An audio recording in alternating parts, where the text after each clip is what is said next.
Olá, meu amigo, olá, minha amiga, que a paz do Senhor Jesus esteja com você. Tudo bem? Eu sou o pastor Emerson Stevanelli e quero trazer uma palavra de Deus para o seu coração nessa hora. Em Eclesiastes, capítulo de número 3, está escrito: tudo tem o seu tempo determinado e há tempo para todo o propósito debaixo do céu.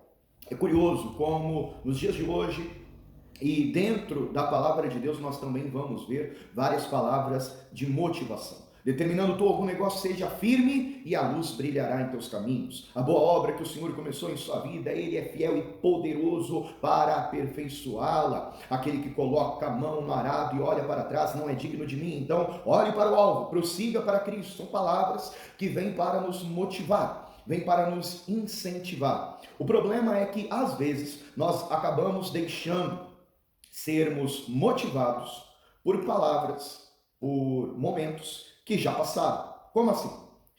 Tudo tem o seu tempo determinado. Deus não muda, mas estratégias mudam. O seu agir muda. Você, de repente, pode ter trabalhado em uma empresa e as estratégias que você usava ali no marketing daquela empresa eram uma. Mas o tempo passou e de repente você foi transferido para uma outra função, ou quem sabe você até saiu daquela empresa e começou a trabalhar em outro lugar. Você continua sendo a mesma pessoa, mas estratégias mudam. Guarda isso no teu coração. Deus não muda, mas estratégias podem mudar. E é por isso que nós temos que estar sensíveis para discernir qual é a estratégia de Deus, qual é a palavra de Deus para o tempo que nós estamos vivendo. Por muitas vezes nós declaramos: olha, a porta que Deus abre, ninguém pode fechar. E isso também me faz entender que a porta que Deus fecha, ninguém pode abrir. Ou seja, existem momentos que Deus vai abrir portas, novas oportunidades, novos ciclos. Existem momentos que Deus vai fechar portas. Ou seja, fechar ciclos. É um novo tempo. É uma nova história, é uma nova direção. A nuvem do Senhor, ela não caminhava, ela não guiava o povo somente na direção do norte. Havia momentos que a nuvem parava, havia momentos que a direção era de regredir, havia momentos que a direção era de avançar, havia momentos que o povo tinha que ficar parado e estacionado por dias, por semanas e até por meses. Então nós temos que nos perguntar: Deus, qual é a direção do Senhor para esse tempo? É por isso que Tiago, ele vai dizer: olha, você não pode sair por aí dizendo amanhã eu vou fazer isso, amanhã eu vou fazer aquilo. Antes você tem que dizer: se Deus quiser e se eu estiver vivo, então eu vou em tal cidade, então eu vou conquistar, então eu vou avançar, porque eu estou colocando Deus na frente. O homem faz planos, mas a resposta certa, ela não vem do governo. A resposta certa, ela não vem da boca de um familiar. A resposta certa, ela vem da boca de Deus. Então eu preciso perguntar ao Senhor: Deus, qual é o plano do Senhor para esse tempo? Qual é a direção do Senhor para esta hora? E como eu disse, Deus não muda, mas suas estratégias podem mudar. Em Isaías capítulo 43, eu quero ler isso para você. O Senhor, ele vai falar para o povo: olha, agora diz o Senhor que te criou, ó Jacó, que te formou, ó Israel, não temas, porque eu te remi, chamei-te pelo teu nome, tu és meu, não tenha medo, eu estou com você, não se apavore. Quando você passar pelo fogo, eu estarei contigo. Quando você enfrentar dias ruins, eu estarei contigo. Eu sou o Senhor que te salva. Fora de mim não há salvação. Mas aí nós entramos no verso 18, quando o Senhor vai dizer assim: olha, não vos lembreis das coisas passadas, nem considereis as antigas. Eis que farei uma coisa nova e agora sairá à luz. Esse povo estava apegado àquilo que Deus fez no passado, a estratégias que Deus havia dado no passado.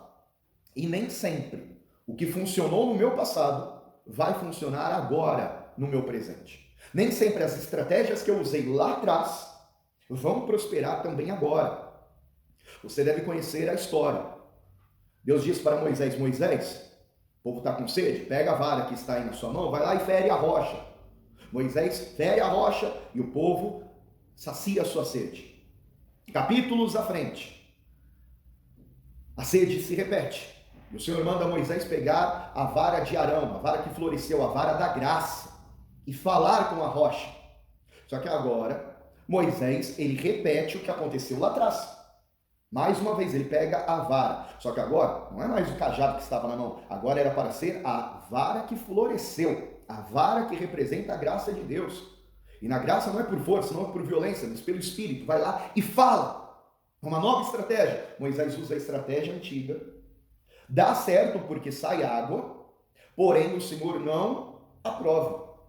Nem sempre aquilo que está dando certo está sendo aprovado pelo Senhor. É por isso que a palavra de Deus nos ensina: nem todo aquele que diz Senhor, Senhor, herdará o reino dos céus. Deus, ele pode fazer uma coisa nova, repetir um milagre, mas com estratégias diferentes. Veja só, a palavra fala que haviam 3 cegos. Para um cego, Bartimeu, o Senhor libera uma palavra dizendo assim: rapaz, pode ir, a tua fé te salvou, a tua fé te curou, pode ir. E Bartimeu enxerga para a glória de Deus. Para outro, o Senhor o chama de canto, cospe nos seus olhos e ainda diz, não fala para ninguém. E o milagre acontece, o cego começa a enxergar. Para outro, o Senhor faz lama com a saliva, coloca a lama sobre os olhos do cego e diz para ele: vai se lavar no tanque de Siloé. E quando ele lava o seu rosto, ele começa a enxergar para a glória de Deus. 3 cegos que viverão uma nova experiência com o Senhor, mas com estratégias diferenciadas. E eu quero determinar isso sobre a sua vida. Você não está ouvindo esse vídeo, não está assistindo esse vídeo, não está ouvindo essa palavra por acaso. Deus quer fazer uma coisa nova na sua história. Deus quer fazer um milagre novo na sua vida. Mas preste atenção, porque Ele tem uma nova estratégia. Ele tem uma nova palavra. Ele tem um novo direcionamento. Quando nós estamos dentro do direcionamento de Deus, a nossa fé está fervorosa no Senhor. Lembra de João Batista? Qual era a pregação de João Batista? Qual era a mensagem de João Batista? Arrependei-vos, porque é chegado o reino dos céus. Eu vos batizo com água, mas aquele que está para ser apresentado, ele vos batizará com o Espírito Santo e com fogo. Eu sou apenas a voz que clama no deserto, mas aquele que vem após mim, eu não sou sequer digno de desatar as sandálias dos seus pés. Quando Jesus entra na fila do batistério no rio, o João Batista aponta para Jesus e diz: é dele que eu estava falando. Ele é o Cordeiro de Deus que tira o pecado da humanidade. É dele que eu sempre disse. Alguns discípulos de João olham para João, olham para Jesus, olham para João, olham para Jesus e diz: quer saber? Foi bom esse ciclo com João Batista, mas será muito melhor andar com Cristo Jesus. Andar com o Cordeiro de Deus que tira o pecado da humanidade. João, muito obrigado, valeu pelo tempo que passamos juntos, agora é um novo tempo.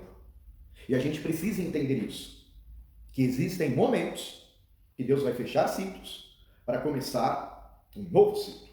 Existem momentos que Deus vai fazer coisas novas, e para essas coisas novas acontecerem, é bom ouvir testemunho, mas é melhor ainda poder contar o testemunho.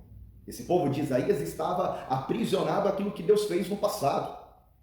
A palavra vai dizer que no passado, Deus, através de Moisés, abriu o Mar Vermelho. Mas agora, Josué precisa passar pelo Rio Jordão. De que adianta ter ouvido um testemunho, ter visto um testemunho e não poder testemunhar? De que adianta ter ouvido uma história e não poder falar daquilo que Deus está fazendo na sua própria vida? O que é mais difícil, abrir um mar ou abrir uma passagem em um rio? Eu imagino que Josué acreditou. Opa, eu já vi essa história. Se no passado Deus abriu o mar, eu não vou ficar preso ao passado, porque Deus pode agora fazer uma coisa nova e abrir esse rio, fazer com que eu passe. E diz a palavra no livro de Josué, no capítulo de número 4, faço questão de ler, em Josué capítulo 4, diz que o povo vai passar em seco pelo Rio Jordão, e Josué, olha só o que está escrito aqui, versículo de número 4 também. Chamou, pois, Josué os 12 homens que escolhera dos filhos de Israel, de cada tribo um homem, e disse-lhes: passai diante da arca do Senhor vosso Deus, ao meio do Jordão, o Jordão está seco, e levante cada um uma pedra, sobre os seus ombros, segundo o número das tribos dos filhos de Israel. Eram 12 homens, logo 12 pedras. Com o propósito, versículo 6, para que isto seja por sinal entre vós. E quando vossos filhos no futuro perguntarem, dizendo: o que vos significa essas pedras? Então lhes direis: eis que as águas do Jordão se separaram diante da arca do concerto do Senhor, passando ela pelo Jordão, separaram-se as águas do Jordão, assim que estas pedras serão para sempre por memorial aos filhos de Israel. Glórias a Deus por isso. O que nós estamos vendo aqui, que Josué, ele viu o que Deus fez, ele viu que Deus operou, mas ele acredita que Deus ele pode operar, que Deus pode fazer um milagre. Agora de novo, quantas experiências você já ouviu outras pessoas contando? Quantas histórias você já leu nesse livro sagrado? Quantos milagres de repente você até já viu, você já até presenciou pessoas contando testemunhos no salão da igreja, falando as maravilhas que o Senhor operou em suas vidas, pessoas que foram curadas, pessoas que foram libertas, pessoas que tiveram os seus casamentos restaurados, pessoas que prosperaram, que conseguiram realizar um projeto de vida, que conseguiram realizar um sonho, e naquele momento, certo que a sua fé foi fortalecida. Quando você viu um testemunho, quando você ouviu uma história de superação, a fé foi ativada. Mas ao passar do tempo você começa a se perguntar: e eu? Quando eu contarei o meu testemunho? Josué deixou aquelas 12 pedras para que as famílias que passassem pela margem do Jordão vissem aquelas pedras, e assim como ele acreditou, pessoas também pudessem ver aquele testemunho, ouvir aquela história e dizer: o meu Deus faz milagres. O meu Deus é o Deus do impossível. Anos se passam. Mais ou menos uns 800 anos se passam. Havia um profeta chamado Elias. E do lado de Elias estava o seu sucessor Eliseu. E Elias diz: é necessário passar o Jordão. Elias está junto com Eliseu e tem ali alguns profetas, sabe? Elias diz: nós vamos passar para o outro lado. O Elias está olhando para as águas e o Eliseu deve estar se perguntando: mas como que a gente vai passar para o outro lado? O Eliseu vai perguntar, imagino eu, o Eliseu vai perguntar para os profetas: tem alguma ponte por aqui? Tem uma parte que o rio é mais raso para a gente passar? Tem um meio de locomoção para a gente chegar do outro lado? Enquanto isso, Elias está vendo as pedras do testemunho, as pedras do memorial. Imediatamente o Elias vai tirando a sua capa.